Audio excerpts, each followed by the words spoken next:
अगर हम इसी जन्म में भागवत दृश्य में डूबना चाहते हैं तो सबसे पहले हमें संसार करुणा लगना चाहिए, संसार के संबंध टीके लगने चाहिए। कोई भी सुख सामग्री हमारे हृदय को शीतलता न प्रदान करे, ये स्थिति होनी चाहिए। नहीं खान पान ते ही भव्य है, नहीं कोमल वसन सुहावे हैं। सब विषय लगे थे खा रहा है, हरिया सिक्का मग्न आ रहा है।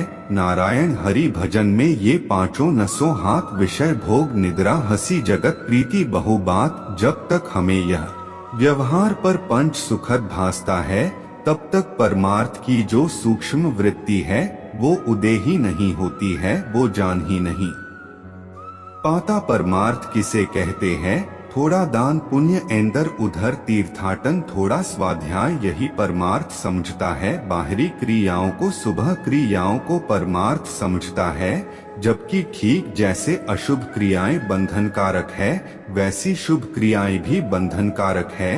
ये जो जीवन मुक्त पुरुष होता है, ये शुभ अशुभ दोनों शिव परे होता है। अच्छा बुरा अनुकूल प्रतिकूल लाभ हानि सुख दुख ये उसे स्पर्श भी नहीं कर सकते। अभी अगर आकर्षण है और हम प्रभु के मार्ग में चल रहे हैं तो साधक है कोई आकर्षण जीत संग घोषणा, किसी भी विषय का सानिध्य वक्त वस्तु का सानिध्य यह व्यक्ति का सानिध्य इस स्थान का सानिध्य उसके भजन में विक्षेप नहीं डाल सकता। कहीं भी कैसी भी परिस्थिति स्थान व्यक्ति वस्तु का संयोग है, पर वो अंतर से अपने प्रभु में डूबा हुआ है, इसीलिए बाहरी इनका कोई भी प्रभाव उसके हृदय में नहीं पड़ता। जब किसी भी प्रपंच वृत्ति का प्रभाव हृदय में ना पड़े तो वो अध्यात्म नित्या होता है, वो अपने स्वरूप में स्थित होता है, उसकी बुद्धि निश्चित मानी जाती है। शहादत ऐसा करें पर वो पूर्णतः नहीं है।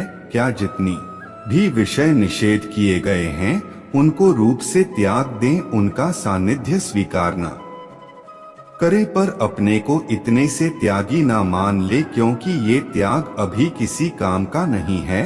हमारा मार्ग पुष्ट हो इसलिए हमने बाहरी विषयों का त्याग किया, पर उन विषयों में सुख बुद्धि है। जब तक सुख बुद्धि है तो उस समय भले व्यतीत कर लीजिए, यदि सुख बुद्धि नष्ट नहीं हुई तो भ्रष्ट होना पड़ेगा। बहुत ही सूक्ष्म बात है, हम भोग नहीं भोग रहे, हम दूरी बना के रख रहे हैं हर विषय से जो भागवत विरोधी हैं, पर उसमें हमें सुख बुद्धि है कि है तो इसमें सुख। जब तक यह नष्ट नहीं होगी तब तक हम त्याग वैराग्य के मार्ग में चल रहे हैं, पर हम बैरागी है नहीं भोगों में सुख बुद्धि, और भले ही हम भोग नहीं रहे तो वो अभी त्याग नहीं हुआ है। जो सुख बुद्धि है उसका त्याग हो जाए तो साधक सिद्धावस्था में बदल जाता है। प्रभु करें विषय आस विनिवर्तन्ते निराहार, अंश देहिनाहा रसवर्जा रसो प्यास ग्रम दृष्ट व निवल आते। कोई निराहार रहकर इंद्रियों को विषयों से हटा करके बाहर से तो निवृत्त हो गया, पर उसमें जो सुख बुद्धि है रसवृत्ति है वो निवृत्त नहीं हुई, ये साधक में होती है। पर जो इस स्थितप्रज्ञ पुरुष होता है जिसकी बुद्धि प्रभु में लग गई है, बोले उसका जो रसभा संसार के प्रतीता सुख बुद्धि थी वो ही खत्म हो गई। अब उसकी स्थिति ऐसे है जैसे भुना हुआ नंग गेहूं चना भुना हुआ, कितनी भी सुंदर खेती उपजाऊ हो वहाँ उसे डाल दो, खूब खाद पानी दो, पर उसमें अंकुरण नहीं होगा। ऐसी कितना विषय का शानी देव उपस्थित हो, परिस्थिति प्रज्ञ के हृदय में कोई भी हलचल सुखा दिया दुखद नहीं होगी, क्योंकि वह सी जगह स्थित कर दिया है अपनी बुद्धि जहाँ आप परमानंद है, सुख दुख की पहुँच ही नहीं है।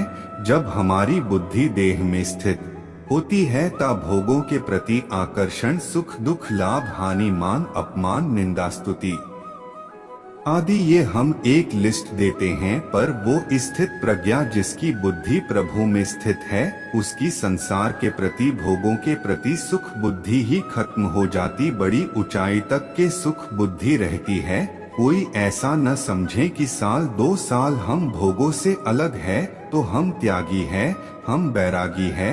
जब तक शरीर में प्राण है तब तक सिद्ध पुरुष भी शास्त्र मर्यादा की रक्षा करता रहता है, क्योंकि ये भगवान जय श्री कृष्ण राधे राधे जी।